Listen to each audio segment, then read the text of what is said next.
مارکینزی 39 ساڵ هاوڵاتیەکی ئوسترالیە بەدەست قۆناغی کۆتایی نەخۆشی شێرپەنجەی دەماغەوە دەناڵێنێت و لە کۆتاییەکانی تەمەنیدایە.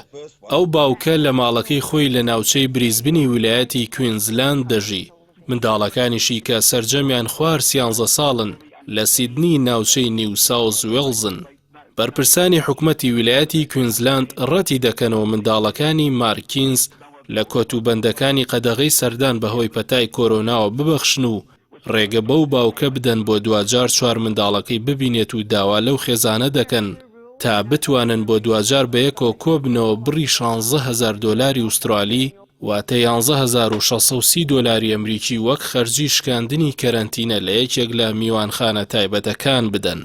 ئەم هەنگاوەی حکومەتی ناوچەی کوینزلاند ناڕەزایی بە دواداهات و لە هەوڵێکی بە کۆمەڵدا بڕی 200,000 دۆلار بۆ ئەو خێزانە کۆکرایەوە کە پێشتر حکومەت کردبووی بە مەرج تەنیا یەکێک لە منداڵەکانی و بۆ ماوەی 1 ساعتیش بۆ بینینی هەڵبژێرێت. بەڵام دواتر بەو مەرجە قورسە ڕێگەی بە هەر چواریاندا سەردانی باوکیان بکەن، بەڵام بنەماڵەکەی ڕەتیان کردەوە. حکومەت مەرجی ئەوەی لەسەر ئەو خێزانە دانا کە دیدارەکە بۆ ماوەی 2 هەفتە و لەسەر خەرجی خۆیان بێت، بەڵام بنەماڵی مارکینز بە پاساوی ئەوەی ناتوانن خەرجی خێزانێکی 11 کەسی بۆ ماوەی 2 هەفتە لە میوانخانەیەکدا بدەن، ئەو پێشنیازیان ڕەت کردەوە و وتیان دەتانەوێت زیاتر لەوەی بۆ بە خاکسپاردنی کوڕەکەمان خەرجی دەکەین لە سەردانیکردنیدا خەرجی بکەین. لە ویلایەتی کوینزلاندی ئوسترالیا خەرجی مانەوەی کەسێکی پێگەشتوو لە میوانخانەی کەرەنتینەدا 2,800 دۆلارە، بۆ 2 کەس 3,710 دۆلار و بۆ 2 کەسی پێگەیشتوو منداڵێک 4,620 دۆلار دەکەوێت.